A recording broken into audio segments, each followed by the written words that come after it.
Sir అయితే BA MA sociology చదువుకోవాలంటే ముందుగా అసలు ఏ డిగ్రీ ఉండాలి? అవును, దీనికి ఎనీ గ్రాడ్యుయేట్ ఈజ్ ఎలిజిబుల్ అండి. ఈవెన్ ఇంజనీరింగ్ చదివినటువంటి వాళ్ళు కూడా దీనికి ఎలిజిబుల్. అయితే మన ప్రేక్షకులకు ఒక డౌట్ రావచ్చు, ఏంటి అంటే పొలిటికల్ సైన్స్ ఉన్నది, హిస్టరీ ఉంది, అలాగే అనేక హ్యుమానిటీస్లో ఉన్నటువంటి అనేక సబ్జెక్ట్స్ ఉన్నాయి, అలాగే సైన్స్ సబ్జెక్ట్స్ కూడా ఉన్నాయి. ప్రత్యేకంగా బిఏ సోషియాలజీ ఎంఏ సోషియాలజీ గురించే ఎందుకు మనం పర్టికులర్గా మనం అవేర్నెస్ అనేటువంటిది ఇస్తున్నాం ఈరోజు అనేటువంటి చూసుకుంటే, ఇది మహిళలకి అత్యద్భుతమైనటువంటి కెరీర్ని ఇచ్చేటువంటి సబ్జెక్ట్ అండి. కారణం ఏంటి అంటే వీళ్ళు బిఏ పూర్తి చేసేస్తారు. సాధారణంగా బిఏ పూర్తి చేసేసరికి వాళ్ళ వయసు 21 సంవత్సరాల వయసులో ఉంటారు. ఆ తర్వాత వాళ్ళకి మ్యారేజెస్ అయిపోతాయండి. కొంతమంది ఏంటి అంటే ఇంటర్మీడియట్ చదివిన వెంటనే మ్యారేజెస్ అయిపోతాయి, చైల్డ్ మ్యారేజెస్ అయితే కనుక. ఆ తర్వాత దాదాపు ఒక 10 years ఎంతో గ్యాప్ వస్తుంది, 5 years గ్యాప్ వస్తుంది. అయితే ఎవరికైతే గ్యాప్ వచ్చిందో వాళ్ళు బిఏ చేయొచ్చు, అంటే ఇంటర్మీడియట్ తర్వాత గ్యాప్ వచ్చినటువంటి వాళ్ళు. అలాగే బిఏ, బీకామ్, బిఎస్సి, ఏ సబ్జెక్ట్, ఇంజనీరింగ్ కూడా, ఈవెన్ ఇంజనీరింగ్, మెడిసిన్ ఏ చదువుకున్నటువంటి వాళ్ళైనా సరే మీరు ప్రైవేట్గా ఎంఏ సోషియాలజీ చేయడానికి ఎలిజిబిలిటీ ఉందండి. అంటే ఇప్పుడు మనకి బిఏ సోషియాలజీ చేయాలంటే ఇంటర్మీడియట్ పాస్ అవ్వాలి. అదే కనుక ఓపెన్ డిగ్రీలో కనుక చేసినట్లయితే there is another called system called open degree అండి.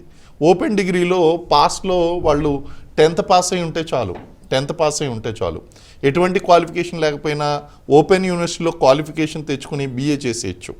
ఆ విధంగా చేసినటువంటి వాళ్ళు బిఏ సోషియాలజీకి ఎలిజిబుల్. అలాగే ఎంఏ సోషియాలజీకి ఎనీ గ్రాడ్యుయేషన్ డిగ్రీ, అంటే అది బిఏ సోషియాలజీ చదివి ఉండవలసినటువంటి అవసరం లేదు, లేదా హ్యుమానిటీస్ సబ్జెక్ట్స్ మాత్రమే చదవాలి అనేటువంటి రూల్ లేదు.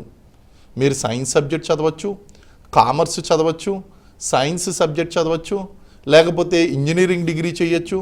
ఎలాంటి వాళ్ళైనా సరే ఎంఏ సోషియాలజీ అనేటువంటిది చేయడానికి ఎలిజిబిలిటీ ఉంటుంది. సో చదువులో గ్యాప్ వచ్చినప్పుడు చాలా మంది చదువులో గ్యాప్ వస్తూ ఉంటుంది కదా సార్, అలాంటి వాళ్ళు కూడా బిఏ ఎంఏ సోషియాలజీ చేయొచ్చా? 100% చేయొచ్చండి.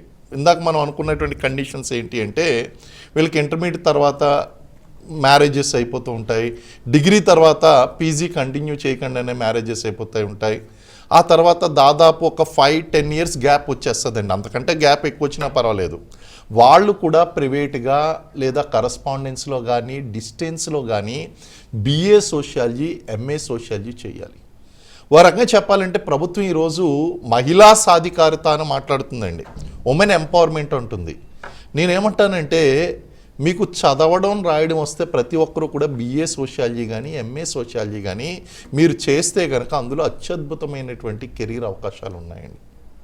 ఈ అవకాశాల గురించి చాలామందికి తెలియదు. అందులోనూ ముఖ్యంగా మన మహిళలు ఎవరైతే ఉన్నారో వాళ్ళు చదువు ఆపేస్తారు మధ్యలో. ఆపేసినటువంటి వాళ్ళు కూడా కంటిన్యూ చేయొచ్చు, ఎందుకంటే పలానా ఇయర్లోనే మీరు పాస్ అయినటువంటి వాళ్ళు దీనికి ఎలిజిబిలిటీ అనేటువంటి రూల్ ఏం లేదండి. ఎవరైనా సరే కంటిన్యూస్గా మీరు చదివినా, లేదా బ్రేక్ ఇచ్చి చదివినా, లేకపోతే కంపార్ట్మెంట్లో పాస్ అయినా, రెగ్యులర్గా పాస్ అయినా, ప్రైవేట్గా పాస్ అయినా ఆ కండిషన్స్ ఏమీ వర్తించవు. మీరు ఏదైనా సరే మీరు BA sociology MA sociology gap ఉన్న తర్వాత కూడా చేయవచ్చు.